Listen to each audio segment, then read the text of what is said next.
Dennis is calling from Victoria. Go ahead, Dennis, please. Good afternoon. Hi there. I'm curious about Pfizer. This is a good time to get in. I'm looking at a long-term prediction of this stock. Okay, thanks very much. So to be clear, there are concerns around the election and what that could mean for the drug pricing model, depending on who wins. You know, the pharmaceutical companies have had an ability to raise prices over the last few years.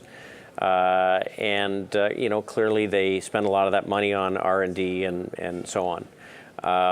So the stock made a high in July at about $37. It's pulled back to $34. We like Pfizer as a company. It's got great dividend growth, great outlook going forward. It's a 3.5% dividend. Stocks pulled back into support. As we go through October, November, there is going to be clarity on the election and what the implications are. So I think the market is discounting some uncertainty at this point, but I would have no problem buying the stock at these prices. Okay. Let's head to Lethbridge, Alberta. Richard, go ahead, please. Thank you for taking my call. Our pleasure. I'd like to know about Disney. With the pullback the way it is, it seems like a solid company. Looking on the internet, it suggests a strong buy, A-plus credit rating. So would that be a good one to get into at this time? Thank you. So listen, Disney is a wonderful company and they've got amazing franchises. Their theme park business is incredible. Their content movie business, very, very strong. You have to know that the concern is that one of the most profitable parts of Disney is ESPN. And ESPN has lost some momentum in their subscribers as content has gone from being captive to over the top. And so that is a concern, that's for sure. The second concern has been sort of a global consumer. The US is quite good, but there is concern in Europe and in Asia. And of course, they got lots of business there. So it's a 1.5% dividend yield.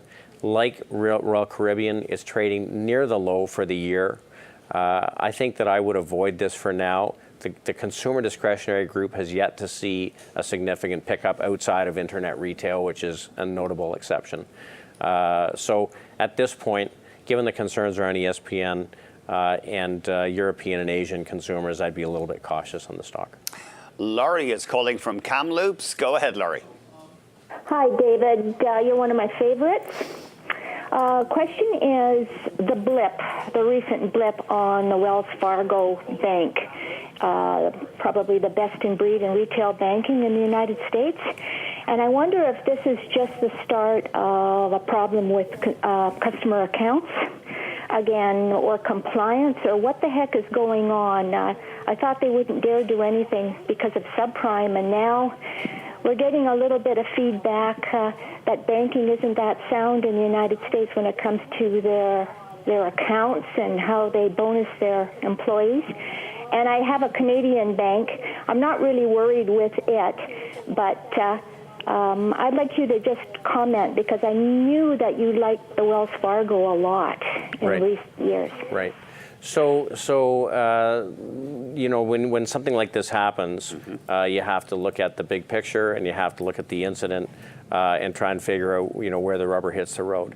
Clearly, they're making an example of Wells Fargo for good reason, right? I mean, this is bad behavior. Wells Fargo, of course, has had a tremendous record over time and came through the financial crisis in very good shape.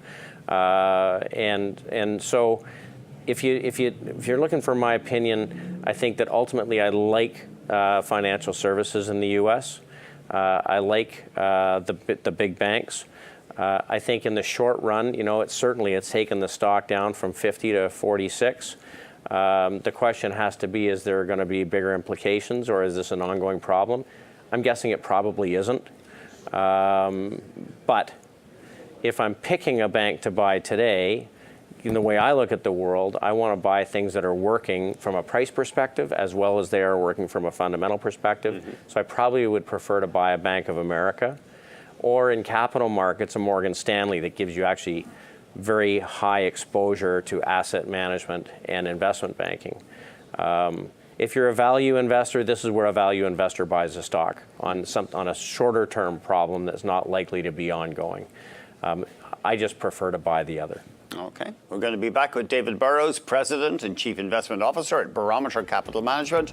The topic today, North American large caps. The number to call, 1-855-326-6266.